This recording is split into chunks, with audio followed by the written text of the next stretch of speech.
Hello everyone, this is Surya and this is a short tutorial on the image processing toolbox of MATLAB. This will help you start working with MATLAB's image processing toolbox. Okay, you use imread function uh, to read images just like this, and you use imshow function to display them. So this is the image with which we'll be working today. Okay. Yeah, there's actually one more function which you can use to view, which is IMTool. This also displays the pixel info at the bottom of the top-up window. You get the RGB values and the pixel coordinate of where your cursor is. Okay, next I'll show you one function. IMCrop of a comma.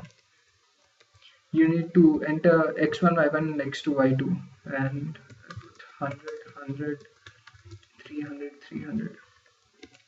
This will crop the image for you, as you can see now. So you got the cropped image. So another function is im resize. Im resize of a comma. You need to put the scale here. Let's take 0.5.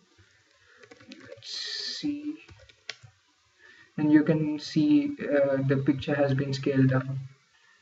And next I'll be showing you one more function, which is imRotate, which takes the image, and the second parameter is the angle in degrees with which you would like to turn the image. The angle is measured in anti-clockwise direction, so you can see now. So the image has been rotated. If you want to display all the four images A, B, C, D in the same window, you can do this. Subplot of 2 by 2. Okay, and then the first image is A. You can see you have A here, and then subplot of 2 by 2 matrix, second position. IMshow of B. Subplot of 2 by 2, third position, is IMshow of C, and subplot of 2 to 4, 2 by 2 matrix, fourth position, is D. So as you can see, you have 4 images. So this is how you display multiple images at the same time. You can find further functions by going to the help menu, and you have image processing here, and this will help you get started, and you have a lot of examples which you can try. Okay, now CLC is the command which is used to clear the window. Okay, now I'll start talking about one of the method which is called thresholding, which is used to separate a particular color from the image. Okay, now as you can see,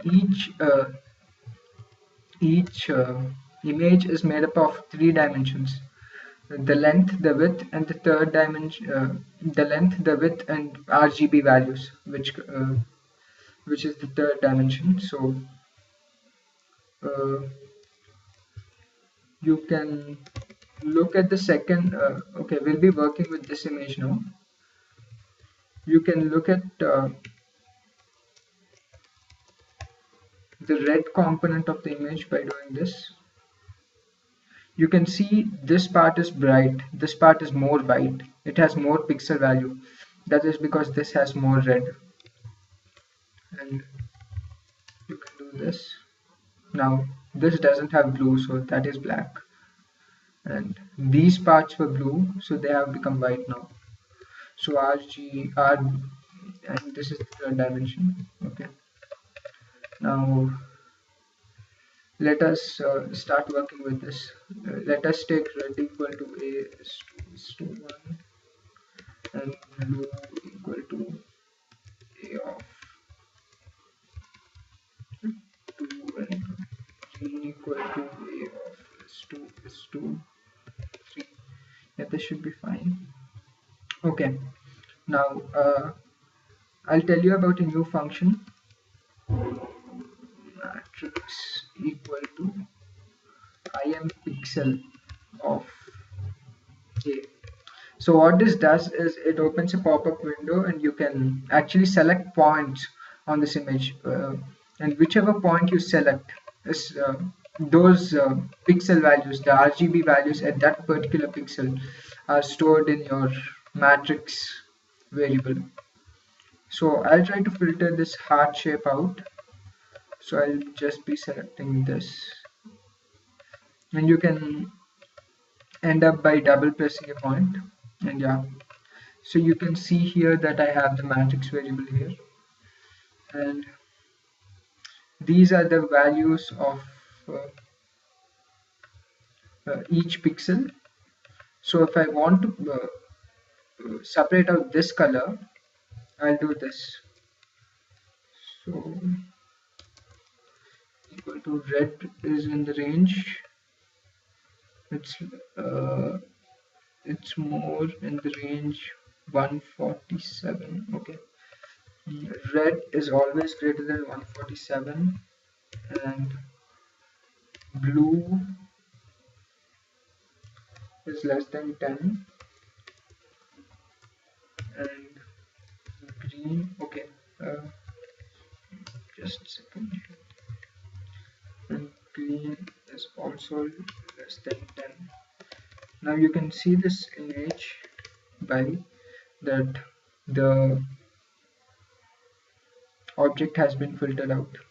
Now you can see this problem here, that some pixels are not covered. So this is actually a hole in your pixel, which is very common for images which generally occur due to the non-constant illumination. So how you solve this is using a function which is called imFill, and you use it this way. Okay. You can see that the holes have been reduced here, and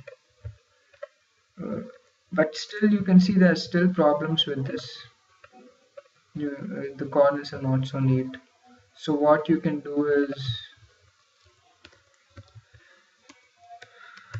dw morph of y2 comma, I'll dilate this. I'll dilate this 7 times. So I am sure by 3. So you can see this is a bit cleaner now. So this is how dilation works. There's another function called erode, and you can see it reduces the number of white pixels. Okay, now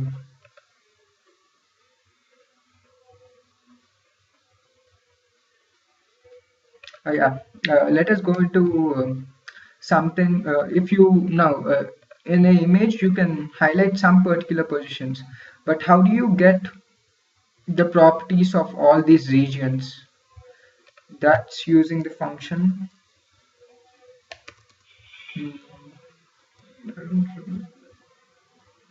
region props. Yeah, region props of by 3 comma, okay, just this. Yeah. Okay, this gives you a variable which gives the area of your image, centroid of your image, and the bounding box of the image. So you have a lot more functions which you can get here in the help menu. So these were just the basics. Thanks.